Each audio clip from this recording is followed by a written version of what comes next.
night it's morning and your alarm goes off and you think to yourself, I don't want to get up. Why? Because I don't want to go to work. I hate my job. Been there? Gallup did a survey, a worldwide survey of 25 million people, and found that only 13% of that 25 million people actually like their jobs. So, what are they doing that we're missing out on? You're about to find out with Tony Beshara.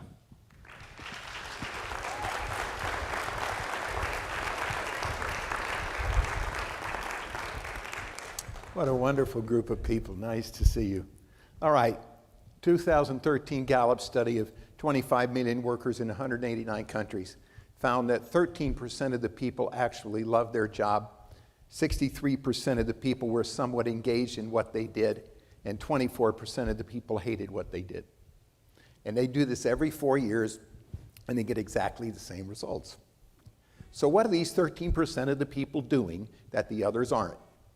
As we go through these principles this evening, I've come up with the fact that I've interviewed more than 26,000 professionals since 1973, and I've come to the conclusion that there are 10 basic principles that these people operate by. And as we journey through these principles this evening, I'd like you to ponder 3 simple questions. Are these principles all that difficult? Could we learn them? Could we teach them to our children? The first principle is that these people know their aptitudes.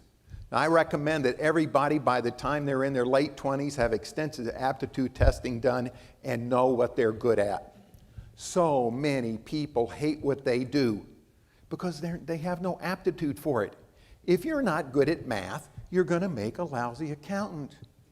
I can't tell you the number of people I've interviewed that loved sales because they loved people, but they had no aptitude for selling. Most of us fall into a career that takes advantage of our aptitudes quite by accident.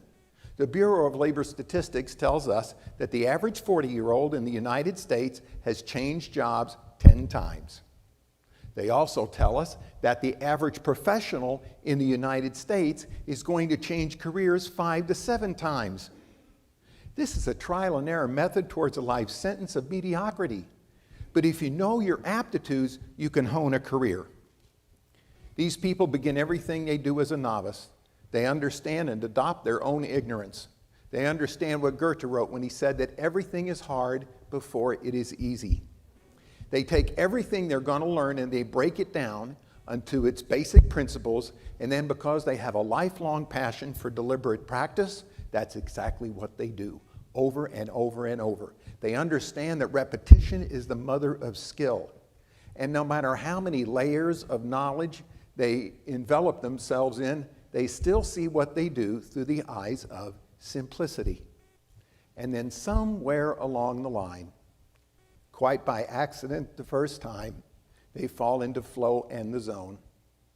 There is no thinking, there is just doing. Time stands still. The work flows out of them effortlessly as though it was art, and they are the artist. It is joyous, it is fun, it is playful, it is even spiritual. Now, we wish this state would come every day. It doesn't. But the more it comes, the more often it comes, and the more often it is desired. Because it's this intrinsic joy that becomes as gratifying as the work itself. And it's this intrinsic joy that takes on a life of its own. These people have love and passion for what they do. Next to their spiritual relationships and their relationships with their family, they love what they do more than anything else. They'd rather do it whether they would eat or sleep. Often you just have to force them away just so they can be refreshed. They are so passionate about what they do transcends making a living. And they start seeing what they do through the light of how it's going to help other people, even all of mankind. This greater purpose and vision transforms their work into a calling. And it's that calling, no matter how large or small, that's their personal impact on the world. These people have a healthy balance of paranoia, courage, and grit. They wake up every morning, no matter how good they are at what they do, and they go, "Can I do this again? Am I really all that good?"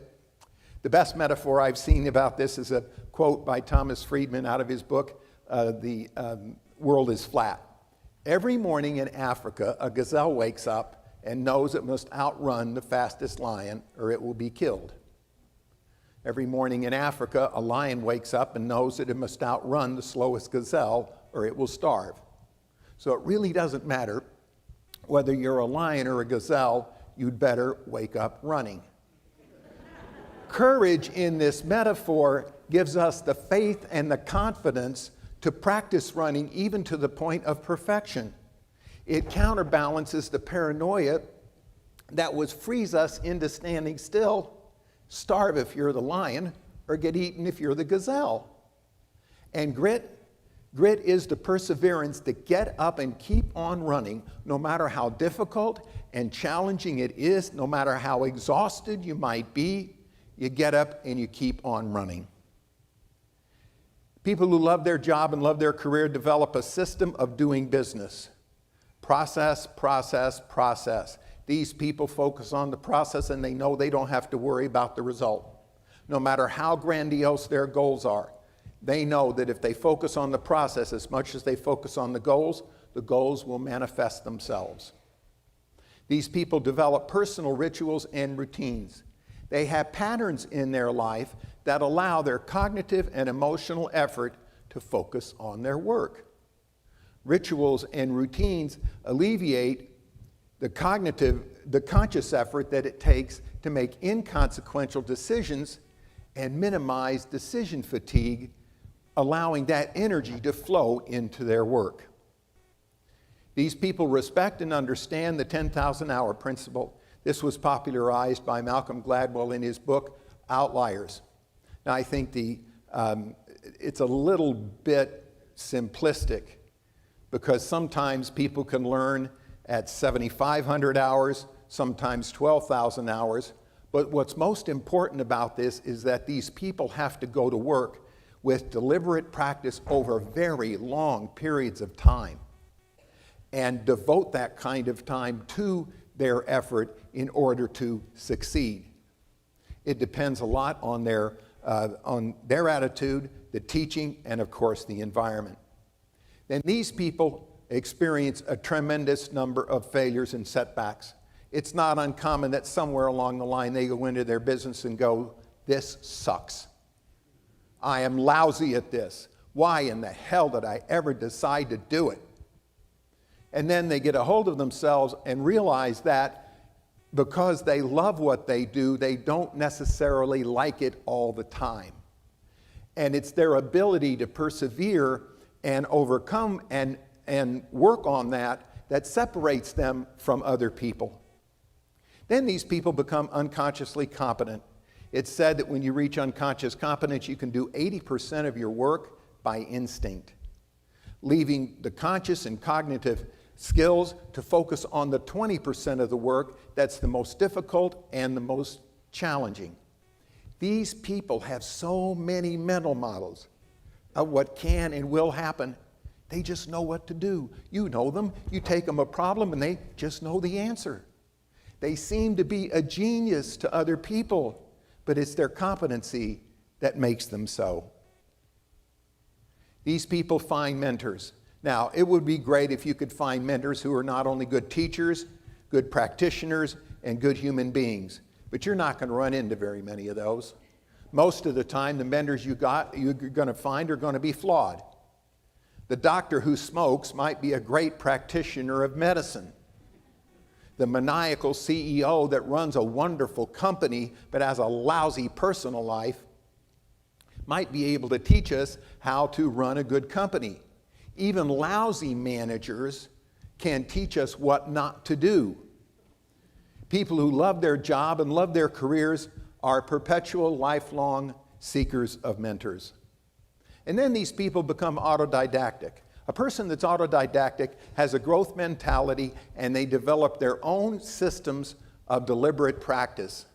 These people steep themselves in their own discipline, and then they connect the dots of other disciplines into theirs, and they show us the interconnectedness of things. They are innovators. They are trailblazers. They are lifelong students. They love great books, great movies, great sermons, and of course, great TED Talks.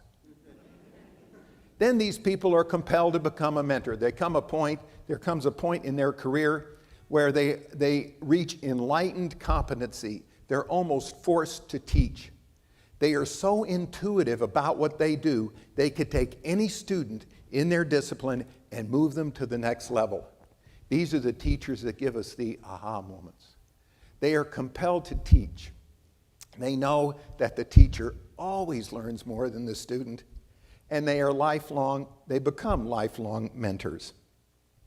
These people have a tremendous amount of humility and gratitude. No matter how good they get, they have humility.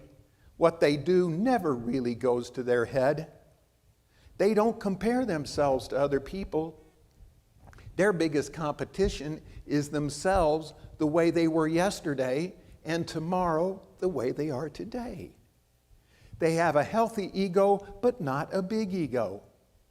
They have a tremendous amount of gratitude. An attitude of gratitude is an understatement for these folks. They get up every morning so grateful just to be alive and get to go practice what they do.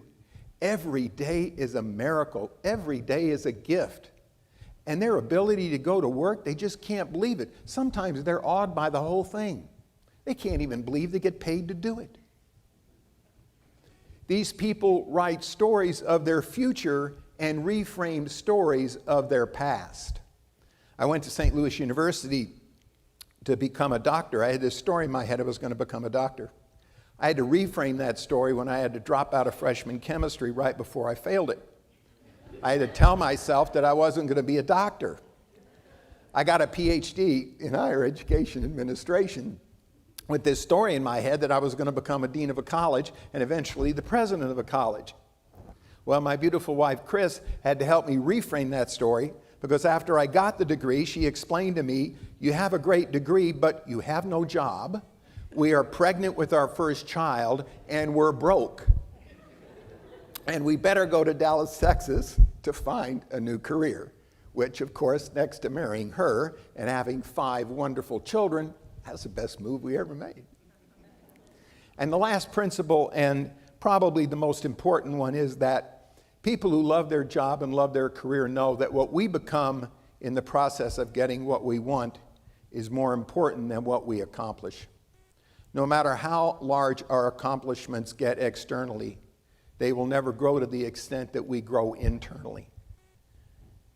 Our newspapers are full of stories every day of people who seem to have it all, but because they don't feed their heart and their soul, they implode, and they oftentimes destroy themselves as well as other people. People who love their job and love their career understand the words of Alexander Solzhenitsyn, that the purpose of this life is not prosperity as we know it, but rather the maturing of the human soul. So there you have it, 10 principles. There may be others, but these are 10 basic ones. So let me ask, are they all that difficult? Is there any reason we couldn't learn them? Is there any reason that we couldn't teach them to our children? So let me ask one last question. What can you do today to love your job so that you'll never work another day? Thank you.